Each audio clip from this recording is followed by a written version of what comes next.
الحمد للہ وکفى وسلام علی عباده الذین اصطفى اما بعد اعوذ باللہ من الشیطان الرجیم بسم اللہ الرحمن الرحیم وذکر فإن الذکرى تنفع المؤمنین سبحان ربک رب العزة عما یصفون وسلام علی المرسلین والحمد للہ رب العالمین اللہم صل علی سیدنا محمد وعلى آل سیدنا محمد وبارک وسلم اللہم صل علی سیدنا محمد وعلى آل سيدنا محمد وبارك وسلم اللهم صل على سيدنا محمد وعلى آل سيدنا محمد وبارك وسلم۔ اس وقت ملک کے نہیں بلکہ پوری دنیا کے حالات ایک بار پھر کرونا وائرس کے دور میں جانے کا خدشہ ہے، اور اسی کے پیش نظر لاک ڈاؤن کے بھی تبصرے چل رہے ہیں، تو چند احتیاطی تدابیر اور پھر چند علاج کے غرض سے باتیں آپ کے سامنے عرض کی جائیں گی، لیکن اس سے پہلے یہ باتیں جاننا ضروری ہوتا ہے کہ یہ وبا کیوں آئی ہے، اللہ نے کیوں بھیجا ہے۔ مختصراً عرض یہ ہے کہ بندہ جب اللہ سے دور ہوتا ہے اللہ اس کے اوپر پریشانیاں بھیجتے ہیں، اور پھر اللہ نے فرمایا کہ میں بندوں کے اوپر اتنا بھی عذاب نہیں بھیجوں گا جتنا وہ برداشت سے باہر ہو جائے، جتنا برداشت کر سکتا بندہ میں اتنا ہی عذاب بھیجتا ہوں، اس سے زیادہ نہیں بھیجتا ہوں۔ اور اسی طریقے سے جب تک زمین پر ایک مؤذن اللہ اکبر کی اذان بلند کرتا رہے گا تب تک اللہ رب العزت عذاب کو نہیں بھیجیں گے۔ دوسری چیز، کوئی بھی بچہ، ایک چھوٹا سا بچہ بھی اللہ کا نام بلند کرنے والا جب تک زمین پر رہے گا اس وقت تک اللہ کا عذاب نہیں آ سکتا۔ یہ دو باتیں ہیں۔ تیسری بات یہ ہے کہ سن 50 ہجری میں حضرت عمر رضی اللہ عنہ کے دور میں مصر میں جب اسی طریقے کا وبائی امراض پھیلی تھی تو اس علاقے کے لوگوں نے 3 دن روزہ رکھا،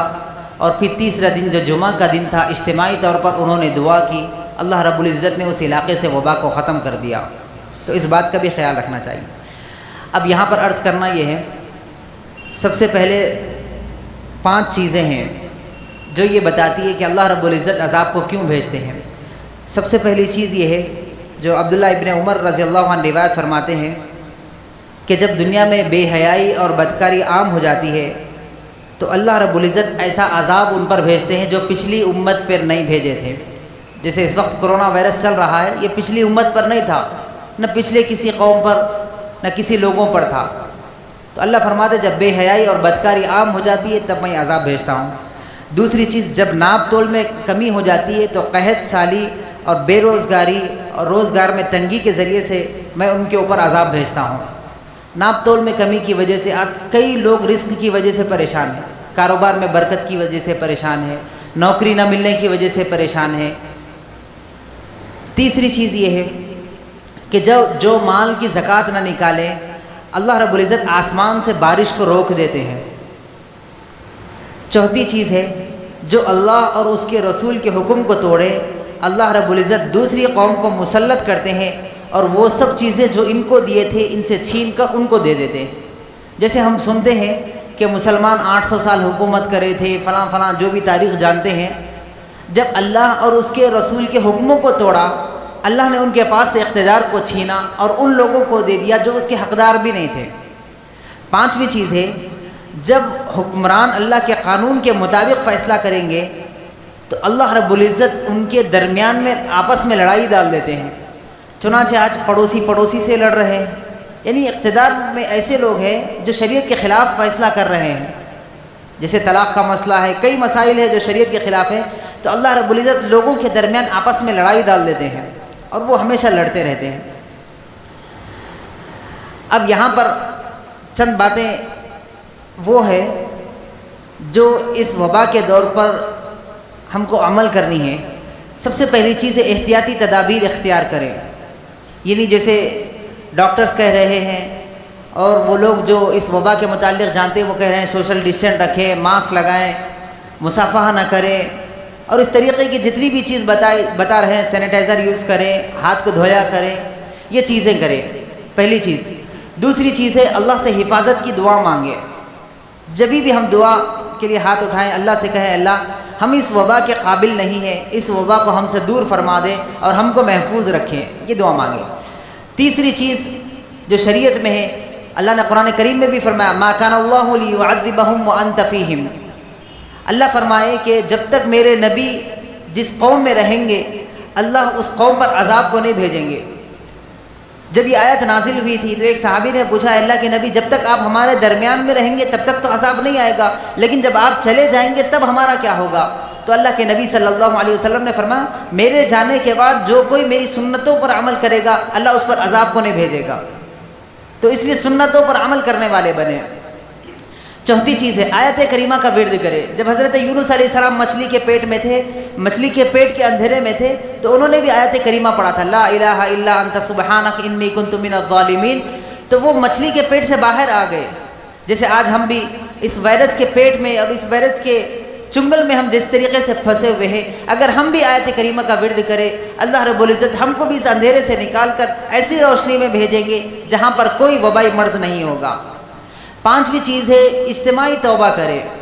ہم بھی توبہ کریں اور ہمارے ساتھ رہنے والے لوگوں کو بھی توبہ کی تلقین کرے اور سب مل کر ہمیشہ کے لیے توبہ اور استغفار کرے، اللہ سے مانگتے رہیں اور اللہ سے کہیں کہ اللہ ہم بہت بڑے گنہگار ہیں، ہمارے گناہوں کی وجہ سے یہ عذاب آیا ہے، اللہ اس عذاب کو ختم فرما دیجیے، اللہ سے توبہ کرتے رہیں۔ چھٹویں چیز یہ ہے جو احادیث میں بھی ہے جمعہ کے دن 7 مرتبہ جمعہ کی نماز کے بعد جو 7 مرتبہ معوذتین یعنی سورہ اخلاص، سورہ فلق اور سورہ ناس، ان 3 صورتوں کو 3 مرتبہ پڑھے، اللہ رب العزت اگلے جمعہ تک اس کے تمام مصیبتوں کو دور کر دیتے۔ تو اس وبائی مرض کے دور میں اگر ہم جمعہ کے دن جمعہ کی نماز کے بعد یہ عمل کر لیں گے تو اگلے جمعہ تک اللہ کی ذات سے امید ہے کہ اس وبا سے ہم بھی محفوظ رہیں گے۔ 7ویں چیز یہ ہے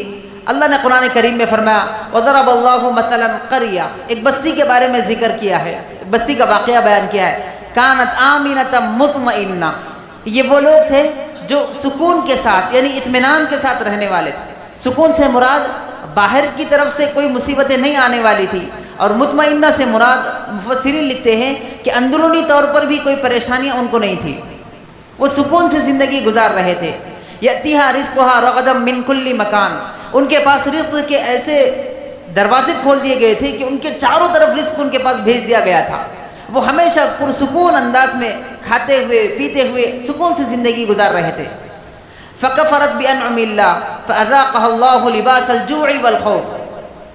وہ لوگ اللہ کی ناقدری کیے، فکفرت بانعم اللہ، نعمتوں کی ناقدری کی، اللہ نے پھر ان کو کیا کیا، فاذاقها اللہ لباس الجوع والخوف، خوف اور وحشت کے لباس میں ان کو جکیڑ دیا۔ جس طریقے سے آج ہم اللہ کے نعمتوں کی ناقدری کرنے کی وجہ سے اس وبا کے لباس کو ہم اپنے اوپر اوڑے ہوئے ہیں اور اس لباس میں اس وبا کے لباس میں ہم جکڑے ہوئے ہیں، ہر ایک کے دل میں یہی خوف ہے کہ وبا کب آئے گی، کب ہم اس میں متاثر ہو جائیں گے، دور دور رہ رہے ہیں، احتیاط کر رہے ہیں، ڈر رہے ہیں، خوف کر رہے ہیں۔ فرمایا نعمتوں کی ناقدری کرنے کی وجہ سے یہ عذاب تم پر بھی آ سکتا ہے۔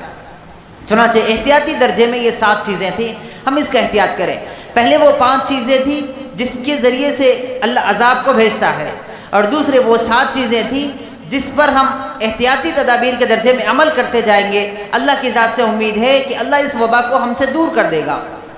اب یہاں پر ایک اور بات عرض کرنی ہے کہ اس وبا میں اگر ملوث ہو جائے تو اس کا علاج کیا ہے؟